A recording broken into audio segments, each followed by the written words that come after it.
and welcome back to another episode of the Agent Advantage podcast with Emily and Michaela. We're finally back together. It's been a little bit. I've been busy, you've been busy. You have how many under contract or closing right now?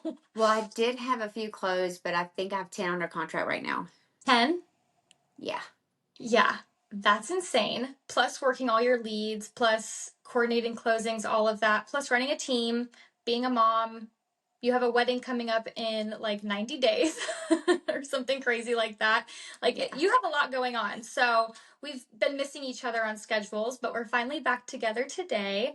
And I'm really excited for this episode. We were actually talking before this, and Emily was like, we need to start the episode right now because we're going to talk too much off camera about it.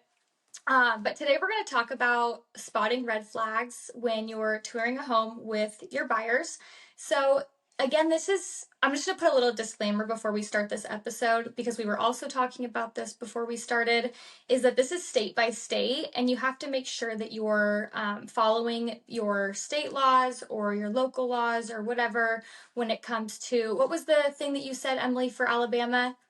So Alabama is a caveat emptor state, and caveat emptor means buyer beware. So the burden of the discovery of the condition of the home rests on the buyer, not the agent, not the seller, not seller's disclosures, none of that. The condition, the discovery of the condition of the house rests on the buyer. So it's up to the buyer to determine whether the home is in certain condition or not. And I think for states that have that, it's so important when you have either your buyer consultation or prior to showing houses, letting them know that that's the case. And I don't know if you have something that they sign a buyer beware contract, right? Or document of some sort.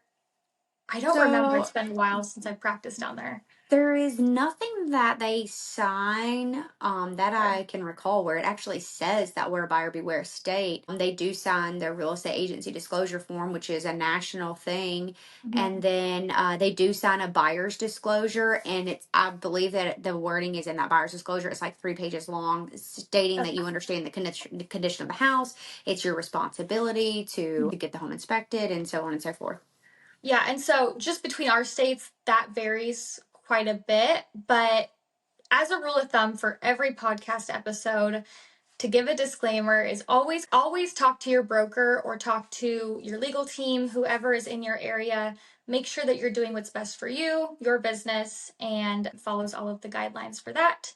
So moving away from the legal part of it and a little disclaimer, I wanted to have this episode because I actually had something come up very recently in my own business, and my business partner actually, he's like, you should have done this because you would have saved a lot of issues now. And that was kind of a shot to the ego a little bit. But it's good to have people in your life who can tell you hey, this is what you should have done, or this is what you can do in the future. And that's kind of why we have this podcast to begin with. I'll give you a little backstory on what had happened and throw myself under the bus a little bit. Oh, I'm excited to hear the story, y'all. I have not heard the story yet.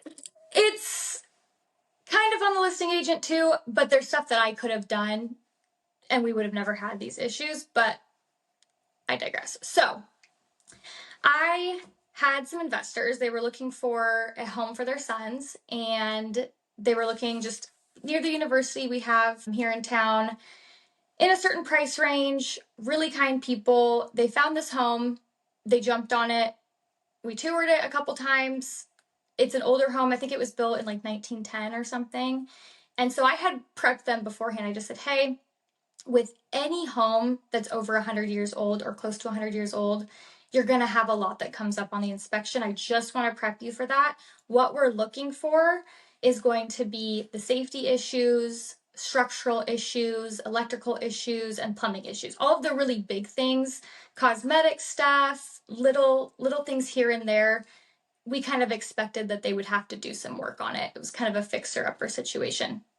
So they tour this home multiple times, decide to make an offer gets accepted, and mind you, the home had been under contract a month prior and had gone back on market after it was pending inspection. And so I prepped them as well and just said, hey, a lot of times that can mean that the seller either wasn't willing to work with them on making certain repairs, or they just didn't feel comfortable moving forward. So again, buy your state, whatever, follow those guidelines. But I had told them, hey, it went off the market, went back on. Just beware that there might be some scary stuff that comes up in inspection, and we'll work through it. We get there on inspection day, and I go to every inspection. Again, different markets call for different things. That's just what I do. I'm at every inspection. I have a really good relationship with a couple of my home inspectors, and so I know what they're looking for. I know how they operate. I stay out of their way, but I let them do their thing, and I'm there. As soon as something big comes up, I know immediately, and that's why I like to be there, because then I can call my people, or even me and the inspector will call the buyers together and kind of go over the big stuff before they even get the report back. So then we're really on top of it. Not every inspector will do that, but that's just the relationship I have Do built. do y'all encourage in Washington? Do y'all encourage your buyers to attend the inspection or no? We welcome them to, not during the whole inspection, but I always offer to my buyers, hey, the inspector said we'll be here from this time to this time. You're welcome to come for the last 15 to 20 minutes. And then he can go over some of the big stuff, and then you guys will get the report later in the day or the next day. And most people, if they can, they take me up on that, just because one, they know exactly what they're looking at and what those repairs might be. And two, they're talking to the inspector directly. And that way there's no miscommunication, because I'm not an inspector. Right. I I've learned a lot from being in the business and being able to tell people the findings and going through inspection reports together, but that's not my job. And so having someone who's a professional speak to them in a way that's like, hey, I would be concerned about this, or hey, this is something I see on a lot of homes built in this area.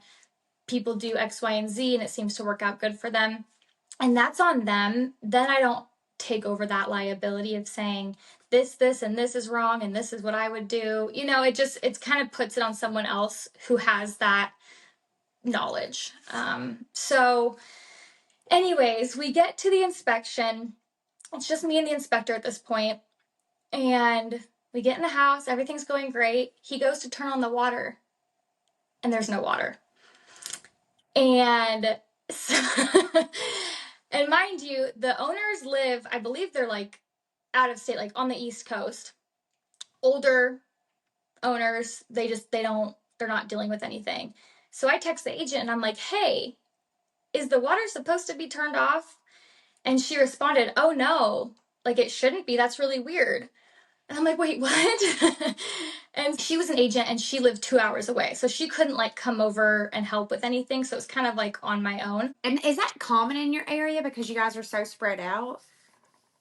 Yeah, yes and no. So like my team, we work almost all of Washington state because there's so many of us. And so Hmm. really at any given time, one of us is within driving distance within an hour or so. Okay. But yes, it is pretty common to see, like, she lived 2 hours east, and so she couldn't just like pop over to make sure anything was going on or going how everything was going, and she didn't have anyone here who could do that. And then the sellers didn't live here. Right. Right. So, yeah, it kind of got us into a sticky situation. That's not always the case, but it does happen pretty often here. Just because you can kind of get everywhere pretty quick. It's not like Alabama where there's like, I don't know. I don't remember that being a thing in Alabama, really. What being a thing? Like people listing like over 2 hours away or 3 hours away, or like, No, the furthest I would go would be Orange Beach, which is like what, an hour and a half away, and yeah, that's even far. Most agents wouldn't. Most yeah, agents usually stay within like an hour range. yeah. So it's different over here. But anyway, so she was like, hey, no, it's not supposed to be off. Let me find out. So we do the rest of the inspection. So they had turned off the water because the house was vacant, and they got it turned on pretty quickly, but we had to come out for a whole separate inspection. And had I not had that good relationship with that inspector, most inspectors would charge you again to come out a second time on a separate day and do it all over again. So he didn't. I got really lucky with that. But if I would have just turned on the water when I was at the house, I would have known that it was off, and we could have prepared down the road for that, right? Sellers don't always tell listing agents specifics like that either. So I don't blame her. Was the water off at y'all showing? It must have been. Okay, so fair. so do you see what I'm saying? If I would have gone in there, and I do this at every showing now since I've learned, if I would have turned it on a couple days before and nothing came out, then I would have been like, oh, okay, the water's not running. Right. That makes sense. It all worked out okay for me, but this is why I want to have this episode. Go ahead. Even if you verify, I've had this happen before. Hey, listing agent, I just want to make sure all the utilities on, the inspection is set for Thursday at 9 a.m. Yep, everything's a go. Everything's a go to their knowledge, right? Everything that they're aware of. Yeah. Because I told the seller to have the utilities on, so why would they be off, right? I'm not going to text the seller and say, hey, just want to make sure the utilities are on, because I'd already told them that they need to be on. So I think that's a question. That's a conversation I started having too, just to make sure the utility's on, because I've had that happen, but I've actually never gotten a free reinspection. So that's awesome. I got lucky with that one. Yeah, he was very kind for that. And that would have been something that I would have had to pay for.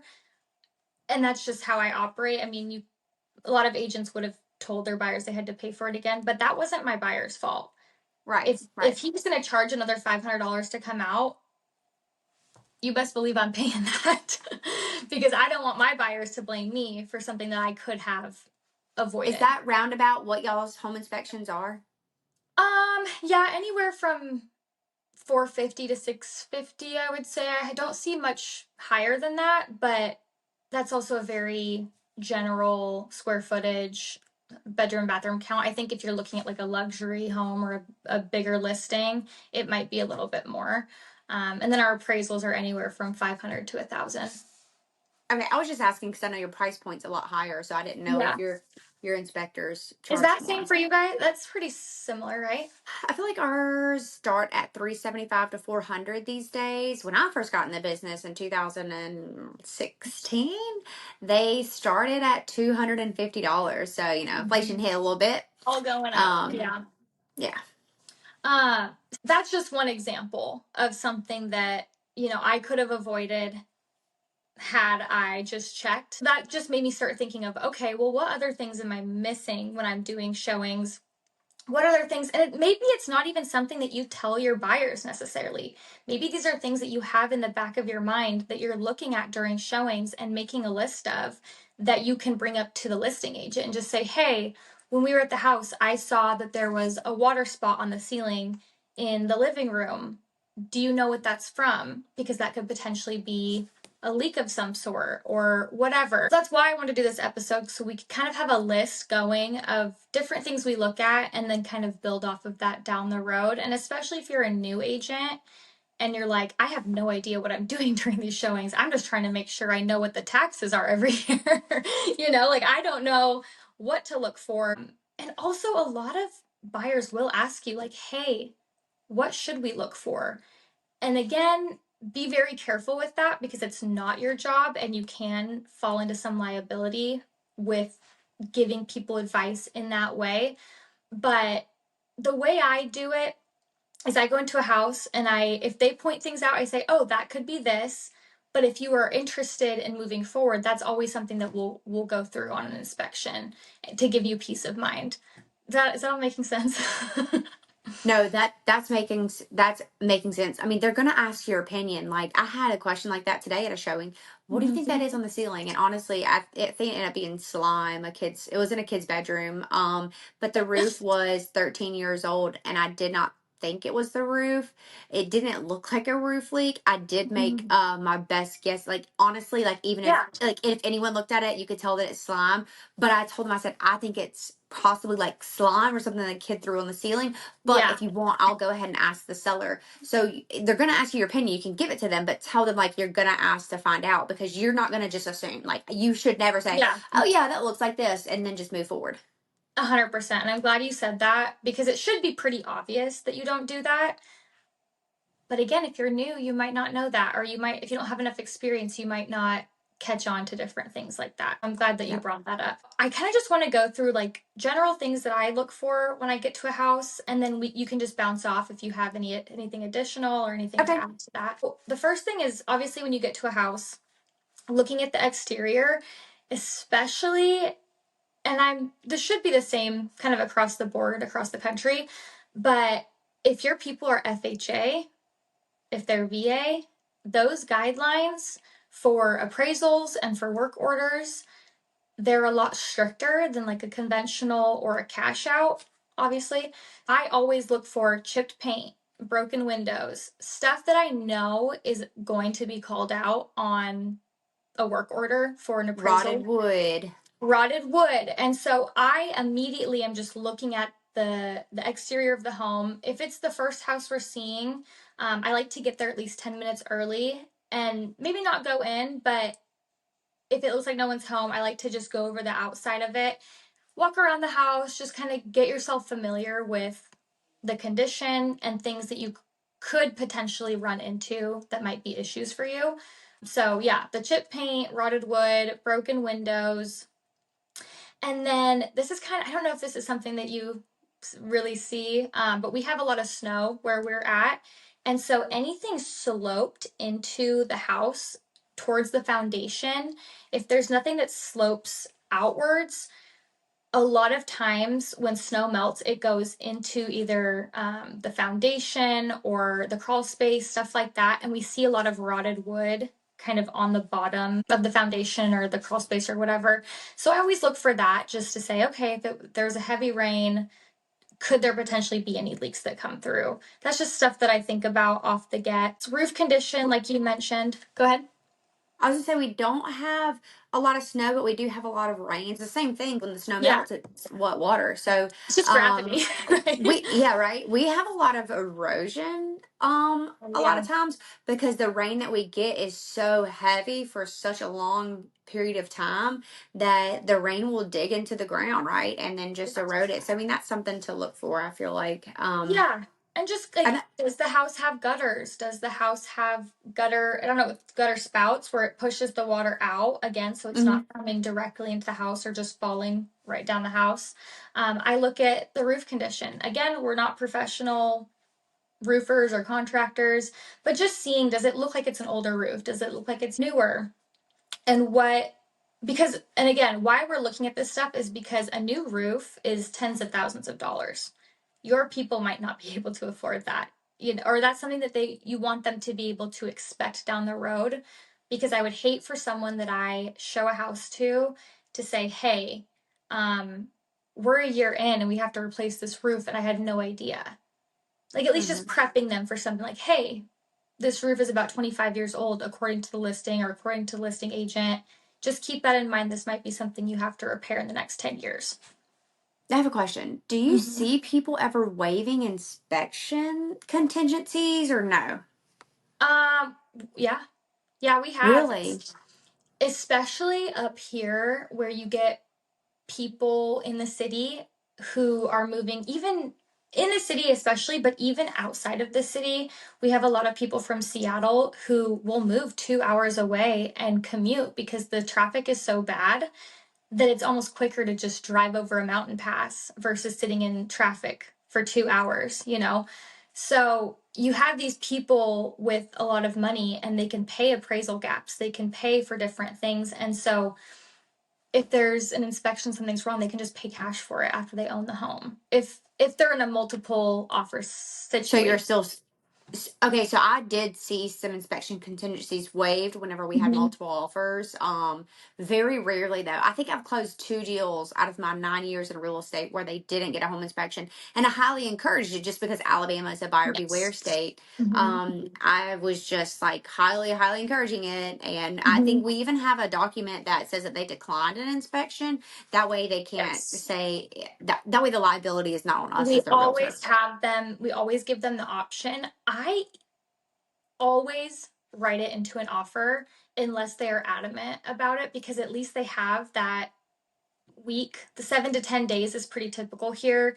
We do see Hmm. a lot of inspection timelines shortened to like 3 days. or a couple days. And that's when it really pays off to know an inspector who can get you in within that day or two.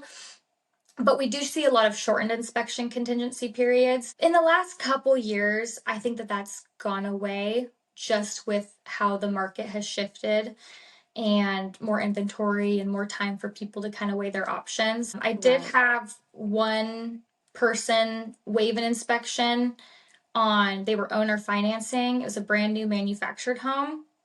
But still wrote it into the contract, and I went with them and they did their own inspection. And so we did find a couple things that needed to be fixed, even on that. And it Oh was a wow. brand new house. And so I always recommend that people get inspections with a professional inspector.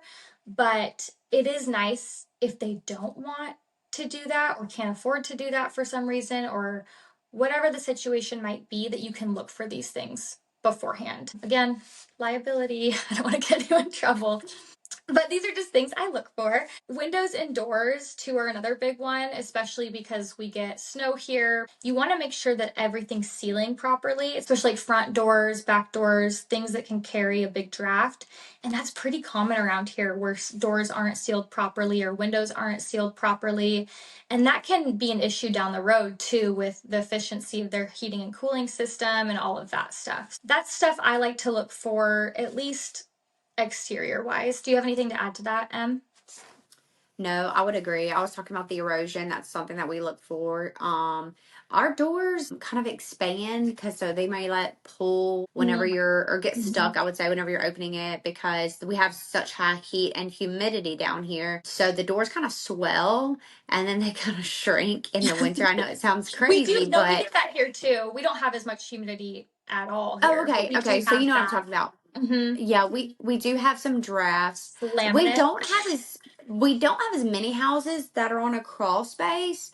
Mm-hmm. We have a lot of houses that are on a slab, but when you go down to Midtown, downtown, you're gonna have your older historic homes that are built in the 1800s, Right. and because Mobile, our area was founded in 1704, so or 1702, yeah, 1702. Keep all the mobility. And It's like, yeah, well, it's like that. That's like really, really old if you think about it. So, yes, like, think there's a about lot of houses that were history. built in the 1700s. Like, I mean, that's and just exactly what you said. They take a lot of maintenance, and you have to know though going into it. Like, if you're gonna buy an older home, you're buying it because of its character and its charm, and you know that the maintenance is gonna be higher. Like, I don't know if you guys still have asbestos. We have asbestos siding, we have asbestos shingles, and they buy the house, and the asbestos is fine. You just have to be careful about tearing into it. You know, you need to keep Yeah. the siding painted and everything like that. And your inspector will go over that with you. Like, Mm-hmm. people buy houses with asbestos all the time. It's just the maintenance of it. And you have to be aware going into that. And if you're like, hey, I work all the time and I'm super busy and there's no way I can keep up with it, then maybe a downtown historic home is not for you. Maybe we need like a brick house on a slab, like easy to maintain. And these are kind of the things, this is just good knowledge to have when you're talking to buyers. Like, hey, these are the realities of it. I'm not here to sugarcoat anything because that does you no good. If I'm here to be Right. a yes woman or, act like everything's perfect on every single house, then that's doing them a disservice, in my opinion. I agree. Um, okay, so moving forward, going into the home, different things I look at. Now I make sure the water turns on in every single room. I also just look at like the flooring. What condition is the flooring in? Is there any water damage that's visible? Any warping from previous issues? I look at like spots, mold. Mold's a big one down in the south with all the humidity and different things. And Do y'all have a lot of mold up there? I mean, we do get issues, but not nearly as much as there is down there. Well, y'all have basements though, right? Mm-hmm. So So like do you water, see? Yep. so like in crawl spaces especially, so we have vapor barriers. That's something we look for during inspections. Is it's like a black tarp looking Mm-hmm. barrier, especially in areas we get a lot of rain and we get a lot of snow. Wherever you're at in the state, that's just a given. Rain or snow. So when all of that melts or you're getting that heavy rain and if you don't have proper ventilation, in that crawl space. The vapor barrier makes a huge difference. So yeah, you often see the mold issues in the crawl space from my experience. Not really in the house very much, unless there's a home that doesn't vent properly, like a bathroom that isn't vented out of the attic properly. We've seen that where vents just go out into the attic. So you're sucking all that moisture from a bathroom and just pumping it into the attic. Oh yeah, I I've see that seen all the that time. multiple times here, which is so weird. Yeah, that's the only I times see it I a see lot it. on our inspection reports too. I think honestly that was the way that they used to do things. Like I think that that was code. I don't think I know because there's Just so pump many that I it. see all the time. Do y'all have wood destroying insects? We do, but we don't, not at the level that you guys have. I haven't seen any homes with maybe one that had like some sort of termite or wood Because eating. they have there's termites, there's post something beetles, Hmm. powder pest beetles, I think, or powder post beetles. Then there are I don't know why it's doing that. Then there are carpenter ants. It did that to me the other Um, day. It had like a thumbs down emoji that popped up. I was like, what the heck? yeah, they were thumbs downing you is what they were Yeah, doing. I was like, okay, thanks. But they're and then mold. Mold I'm pretty sure is a wood decaying fungus is what they would call it. Hmm. So technically it eats at the wood. And I do see that if you have your wood decayed by a fungus or an Hmm. insect, that you're more susceptible to get it again. So you need to make sure that you're taking extra preventative care, whether that's a vapor barrier or whatever, but also consult with a professional. We are not wood decaying professionals, right, Michaela? I'm not. I don't We know are about real you. estate agents. What'd you say? I said, I don't know about you, but I'm not. Yeah. All I know is what I was told by a termite company. We have termites in the south, and the termites actually go up pretty along the southeast, and even I believe all the way over to Texas too. I Yeah. had a buyer who, but you don't see a lot of it in your area. But you guys still probably have other insects. We just got a lot of bugs in the south. It's kind of I gross. remember when I was working in Alabama, that was something I looked for in houses when I was showing houses because you can see termite damage, even past damage, pretty easily. It's pretty identifiable. I worked with an investor down there, and he was the one who actually showed me, like, hey, this is what it looks like. And I learned a lot from him, but just little things like that that are pertinent to your area are good things just to have in the back of your mind. Like, hey, this looks like they could have had damage. I'm going to reach out to the listing agent and say, what's their knowledge of this? Has anything been done? Is it WIR?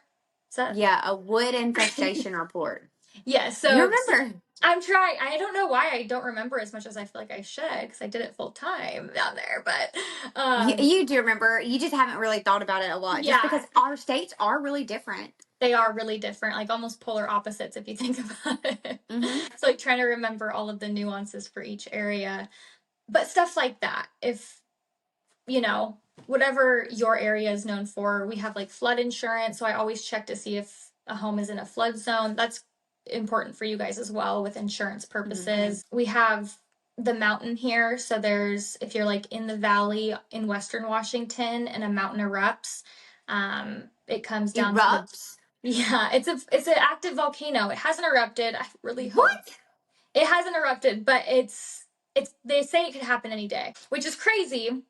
And I really hope it doesn't because our area is so stinking beautiful and it would just destroy so much. How far away is But this from your house? This isn't your backyard, is it? oh yeah, I mean it's like within a couple hours. Like I see Because the like, mountain. We see it like almost every day. If you're especially if you're in Western Washington, you oh see it my every day. god. It's beautiful. It's stunning. But you there's certain things you think about. If that erupts, it comes down through the rivers and you have flooding, you have landslides, any of that kind of stuff. Washington's a very diverse state. And so if you're in Western Washington, you have different things. If you're in Eastern Washington, you have different things. So, anyways, we'll move away from that. That is A lot wild. of different things. But this is why it's important to have inspectors who kind of know the area that they're working in and they can teach you what to look for as well. Beyond that, just looking at the integrity of the home, what the walls look like. Is there places that have been painted over that look like they painted over mold or they painted over some sort of issue? That's stuff that I just keep in the back of my mind or I write in my notes app, something that I want to ask the agent about, even if I'm not immediately saying it to the buyers, just having that in the back of my mind, like, hey, if they do want to make an offer on this house, here's the things I'm going to ask about beforehand, just to save some headache if I can, and to save my people $500 if they aren't interested in moving forward. Another big one is smell, and that is a really big thing down south, especially like the mold and stuff. How does it smell? Does it smell like there's been mold, or is there new paint, or is there new flooring? Has there been animals there? All of these little things that I look at. So like, are my people going to have to replace this carpet when they move in? And are they thinking about that? Because a lot of times when you're touring a home, you're not thinking of all of these things. You're just thinking of like, oh, I like this and I don't like this. But maybe they're not factoring in the cost of different things. And so these are things I can kind of help them with down the road on making decisions and requesting repairs and seller concessions and all of that stuff. Another big thing is windows and doors opening. I don't go through a home and like open every single window by any means, because that would take way too long. The way that you just did that. I know. Become a meme. We But should. I know a lot of older homes, and you probably have this. People will paint over Oh the my God, windows, yes. I'm like, and you can't open them. why? And so that's something too for like FHA. They do look at the functionality, or if your people want to buy for Section 8, like we've talked about, like, hey, you're either going to have to replace these windows or figure out how to get them unstuck in order for you to qualify for I will say I Section have taken a razor blade, 8. because I had that happen on one of my rental houses. Taken a Yeah. razor blade and just kind of cut through it and just wiggled it a lot, and then Yeah. even And like just, a flathead screwdriver and just. mhm. But like that is a very big like you have to have, I think, what is it, an egress from every room, and Mhm. that has to be like if there was a fire, you have to have an exit Yes. for every room, so they do count it as really a safety concern. And so that's what insurance, or not insurance, lenders, loan companies look at, is certain things that they require before they're going to loan on a property. They When want she to says know. lender, she means the appraisers who Yes. are Who work for the who lender, sorry. right.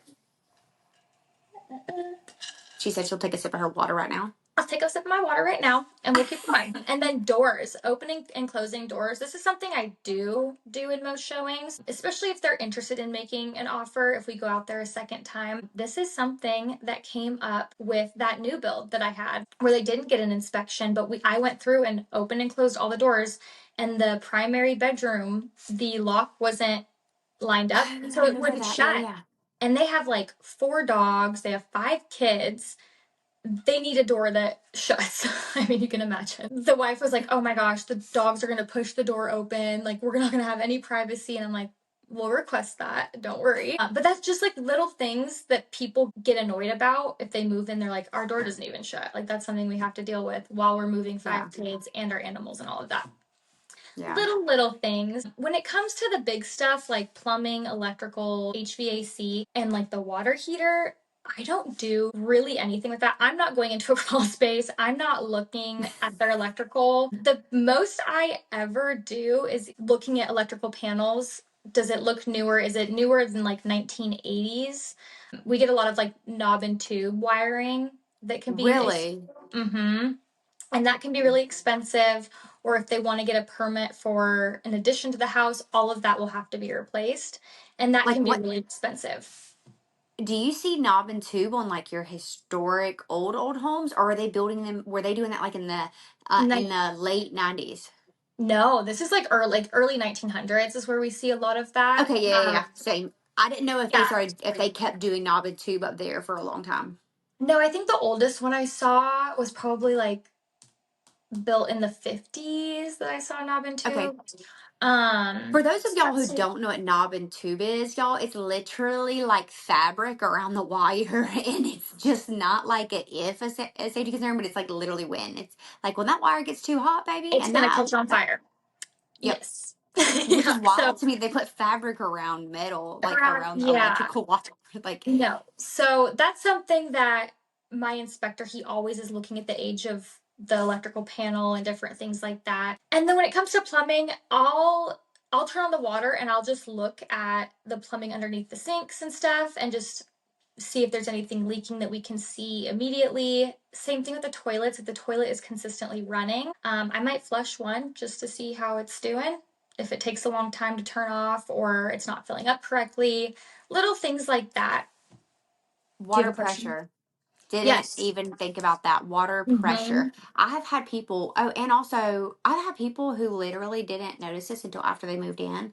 They were like, oh my gosh, when you turn the shower on and then when you turn the sink on, the pressure goes down tremendously. Like you're in the shower Mm-hmm. and your husband goes to brush his teeth, you literally like your water dries up in the shower. Like that should be a concern. Also, there are certain type of plumbing materials that were involved in lawsuits. I know one of them was polybutylene, and I feel like the other one was a certain type of PEX. PEX is okay. It was a certain brand of PEX Mm-hmm. that was in the lawsuit. I don't know if you remember or not. We've I've seen people request to have the entire house replumbed, and the seller agrees.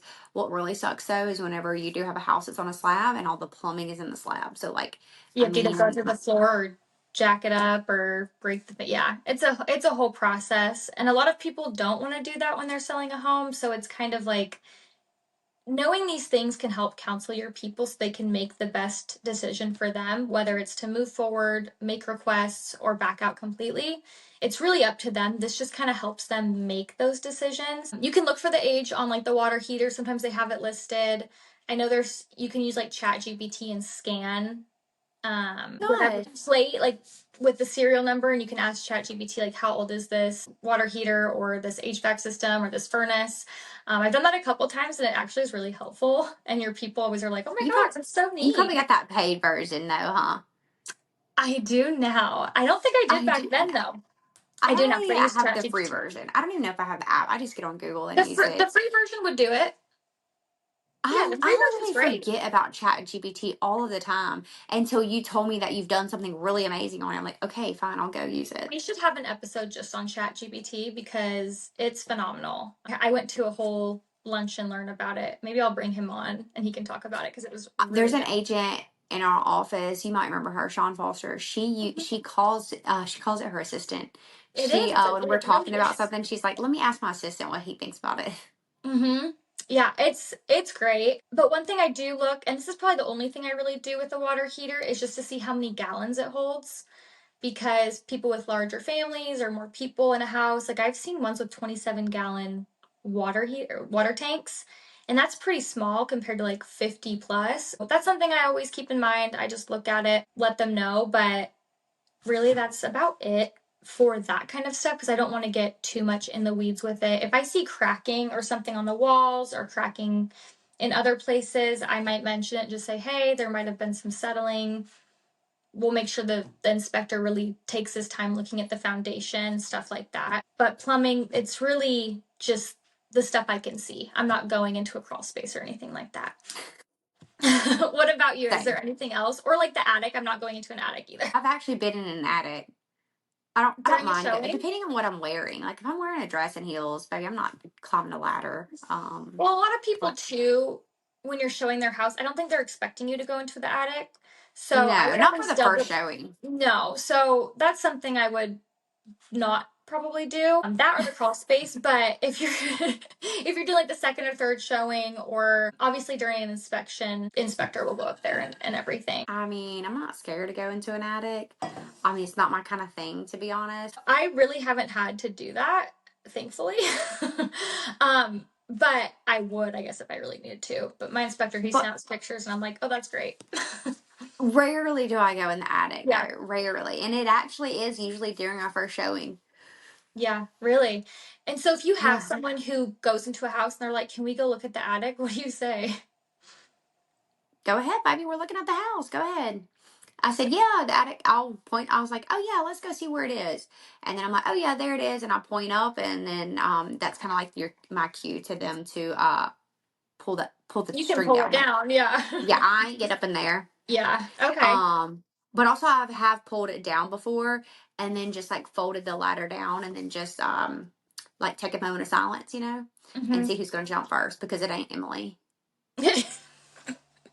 Like Who's going first. You store a lot of stuff in your attic. I feel like you're kind of a queen at getting up and down those ladders. Oh yeah, you I've remember that? seen I've you. actually had it. Yeah. I've seen you maneuver on an attic ladder. You have like a tote box above your head. You're like passing things Oh down. At yeah, your yeah. old house. My old house, we did store a lot of stuff in the attic. We have a garage now, so I just store, and then we have all these extra bedrooms with closets. So you're like, my days of doing that are over. Yeah, no, I just walk out to the garage. It's so awesome. I don't have to climb up a ladder with a tote. That's so funny. Is there anything that you think I missed? I'm trying to think if there's anything else. Sometimes I feel I'll like fill up like bathtubs and stuff and see how they drain or fill up sinks. Do you ever do that? yes, draining is really important. Also, or if these are things that you can find out before your buyer spends money on the inspection, that's really important. And tell them like, hey, it's your time to kind of like get familiar with the house and learn about the house, and then decide if you want to move forward, make an offer. But I will say, I've also had buyers who take really, really long during their showings, and Mhm. especially when it's occupied, it's very awkward. If your buyers are taking more than I say more than 30 minutes, but like if Mhm. you see yourself sitting in a house an hour and like re-walking the house or like kind of mingling in their living room and talking, it definitely is our job to kind of wrap it up. And easy ways to do that are, okay, the agent told me to text him whenever we're leaving, so if y'all are done, I'll go ahead and text them, let them know that we're leaving. You don't want to be rude and be like, all right, y'all, are y'all ready to go? Because we know Yeah. everybody is. To the buyer, to the consumer, it's fun. To us, Mhm. it is also work. Yes, it can be Yeah. fun, but it is also work. Like, Right. nobody just says, hey, can I go clock in and work because I just feel like it.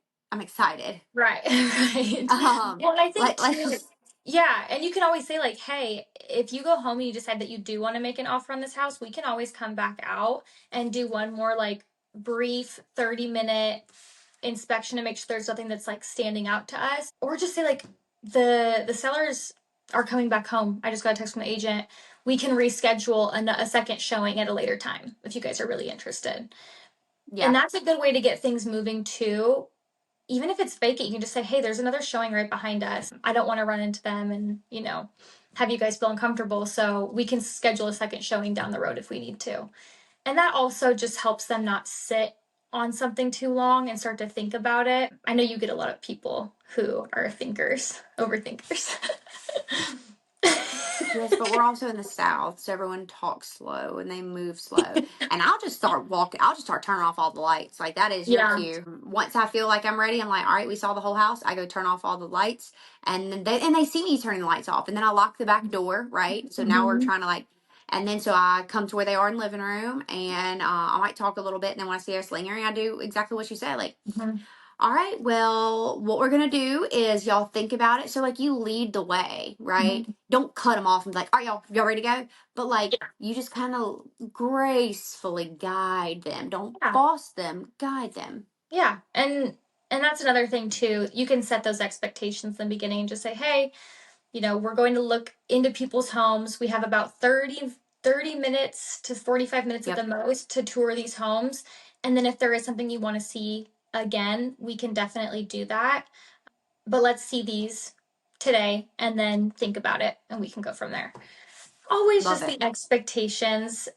And as an agent, just remembering to remind your people like, hey, if there's something we can't see or something that we're not noticing, that is where the inspector comes in. They're going to find everything. And again, setting the expectation that inspection reports are lengthy, they're scary, they seem overwhelming, Hmm. but I'm here, the inspector that I work with is here, and we will guide you through it and we'll help you make a decision on what requests you make or if you want to move forward or whatever. We're here to give our professional opinion and guide you, but ultimately it's up to you. And then again, even with new builds, like no home is perfect. You're always going to find something.